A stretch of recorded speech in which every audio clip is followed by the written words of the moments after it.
السلام علیکم ورحمۃ اللہ وبرکاتہ۔ پیارے دوستوں، آج کی اس ویڈیو کے اندر ہم آپ کو بتانے والے ہیں فلسطین کے ایک گورکھ یعنی کہ قبر کھودنے والے کا واقعہ۔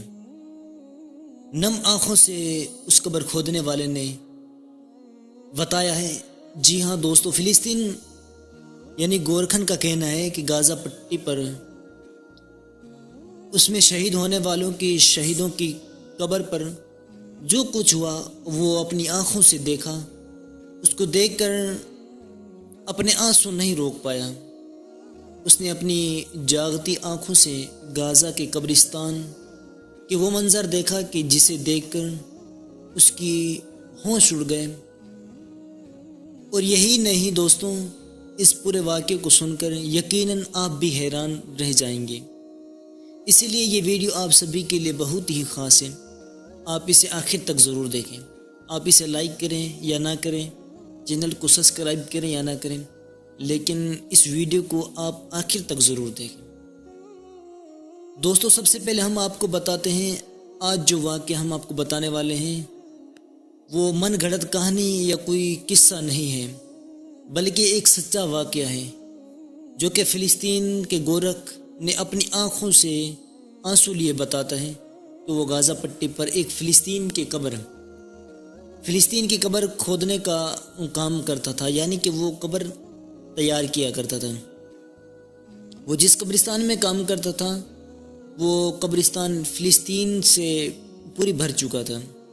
عالم یہ ہو چکا تھا کہ وہاں ایک اور قبر بنانے کے لیے جگہ نہیں بچی تھی۔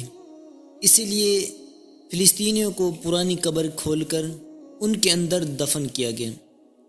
ایک بار ایسا ہوا کہ 50 شہیدوں کو ایک ہی قبر کے اندر دفنایا گیا، اس لیے کہ کوئی نئی قبر کھودنے کے لیے کوئی جگہ نہیں بچی تھی، اس لیے پرانی قبروں کو کھود کر انہی کے اندر دفنایا گیا۔ گورکھن نے آگے بتایا کہ اور جب میں یہاں پر خون سے بھرے کفن میں لپٹے ہوئے فلسطینی کو دیکھتا ہوں تو میرا دل خون کے آنسو روتا ہے۔ اس وقت دل کو دہلا دینے والے منظر میری آنکھوں کے سامنے ہوتے ہیں۔ یہ کہتا ہوا اس گورکھن کی آنکھوں سے آنسو چھلک پڑے۔ پھر وہ کہنے لگا کہ کچھ واقعے میرے سامنے قبرستان کے ایسے دیکھے ہیں جنہوں نے میری عقل کو حیران کر کے رکھ دیا۔ انہی واقعوں میں سے ایک واقعہ ہم آپ کو بتاتے ہیں جو نہایت ہی ایمان افروز واقعہ ہے کہ جسے سننے سے پہلے آپ اپنا دل تھام لیں، کیونکہ واقعہ ہی کچھ ایسا ہے جسے سن کر آپ بھی اپنے آنسو نہیں روک پائیں گے اور آپ اپنے ہوش کھو بیٹھیں گے۔ اس لیے آپ دل تھام کر یہ ویڈیو دیکھیں۔ پھر وہ گورکھن کہنے لگا کہ غازہ میں بنے ایک قبرستان میں قبر کھودنے کا کام کرتا ہوں، یعنی کہ میں قبر تیار کرتا ہوں۔ دن میں قبر تیار کرتا ہوں اور رات کے وقت اسی قبرستان کے کونے میں بنائے ہوئے ایک کمرے میں آرام کر لیتا ہوں، کیونکہ غازہ پٹی کی صورتحال ابھی بہت زیادہ جنگی ہو چکی ہے۔ اسی لیے دن ہو یا رات کوئی اپنے بیٹے کو یا کوئی اپنے باپ کو یا کوئی بہن کو کوئی نہ کوئی دفنانے کے لیے ضرور آتے ہیں۔ وہ گورکھن آگے کہنے لگا کہ 2 دن پہلے ہی کی بات ہے کہ رات کے وقت میں اپنے چھوٹے سے کمرے میں سو رہا تھا، یعنی آرام کر رہا تھا۔ اچانک بلند آواز میں کلمہ شہادت پڑھنے کی آواز سنائی دی۔ کلمہ کی آواز سنتے ہی میری آنکھیں کھل گئیں۔ میں نے سوچا شاید پھر سے کوئی نئی میت آ گئی ہے۔ اسی لیے فلسطین میں جب کوئی اپنے عزیز کو لے کر آتا ہے بلند آواز میں دوسرا کلمہ پڑھتے ہوئے آتا ہے۔ اسی لیے کلمہ کی آواز سن کر میں اٹھ کر بیٹھ گیا۔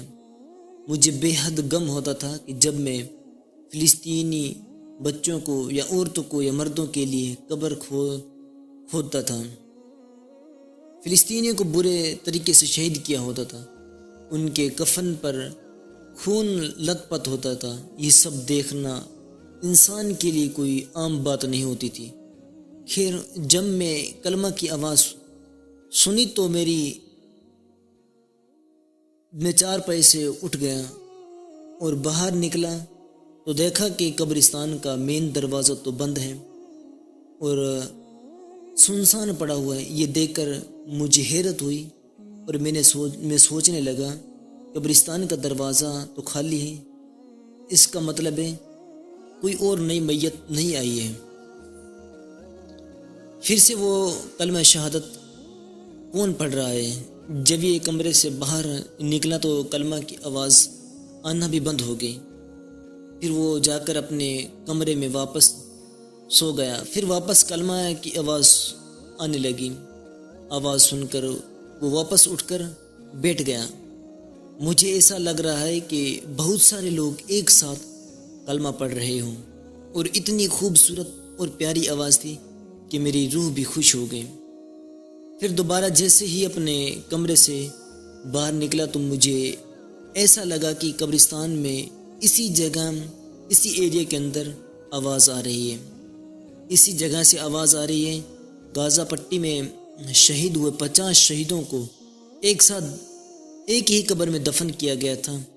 وہ گورکھن آگے کہتا ہے کہ جس قبرستان میں کام کرتا تھا وہ سب سے پرانی قبر تھی، جس کے اندر پہلے ہی بہت سارے لوگ فلسطینی دفن تھے۔ اس کے اندر ایک ہی قبر بنانے کے لیے جگہ نہیں تھی۔ وہ جو آواز آ رہی تھی جس کے اندر 50 شہیدوں کو دفنایا گیا تھا، وہ اسی قبر کے اندر سے آواز آ رہی تھی۔ سبحان اللہ، کتنی ہی پیاری بات ہے کہ ان کا بھی ایمان باقی ہے۔